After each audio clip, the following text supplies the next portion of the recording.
Hi, everybody. I'm Brittany Lewis, a breaking news reporter here at Forbes. Joining me now is Operations Director of Sole Strategies, Amani Wells-Onyioha. Amani, thanks for joining me. Thanks for having me. I'm excited to be back. Of course, a few months ago, we did talk about President Biden's reelection announcement. And now, a few Yes. months later, as we sit here at the end of July, I do want to do a 2024 pulse check. What do you think of his campaign so far? I think it's starting to heat up, which is good. We're starting to see him do more. I know he's doing the student loan for debt forgiveness again. Since it didn't pass in the Supreme Court, he's taking another whack at that. And hopefully, enough Americans will be able to feel that in their bank accounts to feel a little provoked and more activated to go out and vote for him now. I do want to talk about that because the student loan relief plan was a huge staple of his presidency. That was a huge campaign promise, and that ultimately fell flat. I know there are revived efforts now. Also, the Supreme Court also got rid of affirmative action. So when Democrats hear this, that this happened technically under a Biden presidency, what's the pitch to, hey, come on out and vote for us again?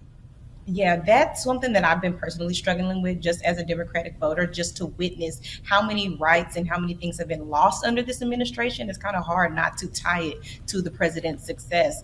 The best thing that he can do right now is try to deliver in these last year, do something that shows that he's going to try to at least advocate for those rights, put some sort of plan or proposal together, and figure out a way to codify some of those things that we've lost and really show a sign of force and passion, something that will get people excited and feeling trusting in his abilities again, because that's something that I feel is lacking. And that's something that he's going to really have to turn around in order to get people incentivized to come out and vote at all. Trust is obviously vital when you're thinking about who to vote for. And as of right now, it looks like it's going to be a 2020 rematch. I mean, we're still a year and a half out, so it's early to predict anything. But as we sit here, looks like it's going to be a 2020 rematch. So how do Democrats and how does the Biden campaign say, hey, Americans, your lives have been substantially changed for the better in the past 2 years? I guess specifically, what's that pitch really look like?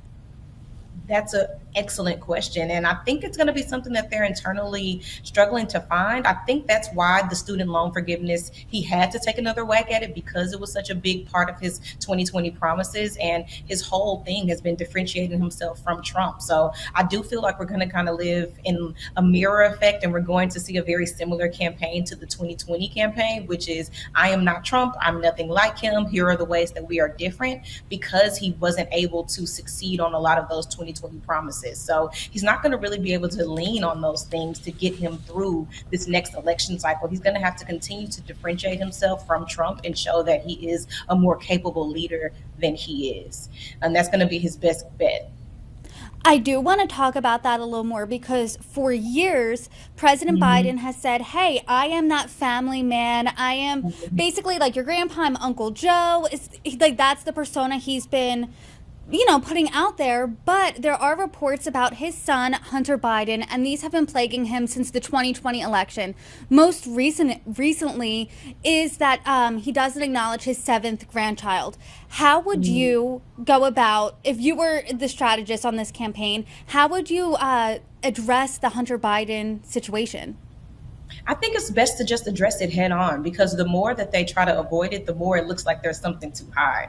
And it's giving more fuel to the fire, to the accusations, to the conspiracy theorists, and it's giving them something to lean on that, see, he's not addressing it. Why not? So just to go out and address it head on, speak about the issue, talk transparently and openly, and use that empathetic standpoint. Talk about how it hurts you as a father to see this your son going through these things. Try to lean into that emotional intelligence and lead into that empathy, and maybe some of their voters will be able to resonate with you and be like, man, if that were me, I'm sure that that's hard. Try to connect with them on that fatherly level instead of trying to avoid the whole situation.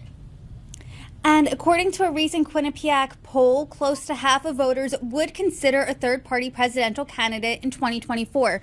And we're already seeing those types of candidates emerge. So, what do you think Democrats should do to retain those voters? they are going to have to do something different. And it's sad because his polling isn't great, and he's going to have to give people a reason to believe in them, because the truth of the matter is people would like to see somebody else in this seat. And a lot of Democrats just feel like they're given the hand that they're having to eat the food on the plate that they didn't get to pick themselves. It's like going to a buffet, somebody loading your plate up, you got to sit down and eat it, and that's not necessarily what they want. So he needs to really listen to the voters and be more understanding and see where they are coming from, instead of trying to communicate a message to the voters that isn't resonating with them. Instead of trying to project an image onto his voters that's, hey, this is what this administration is, this is what we represent. Your voters aren't seeing that. So maybe listen to what they want and try to advocate for their needs, instead of trying to project what you feel like your success is onto the voters and let them tell you how successful or unsuccessful you've actually been.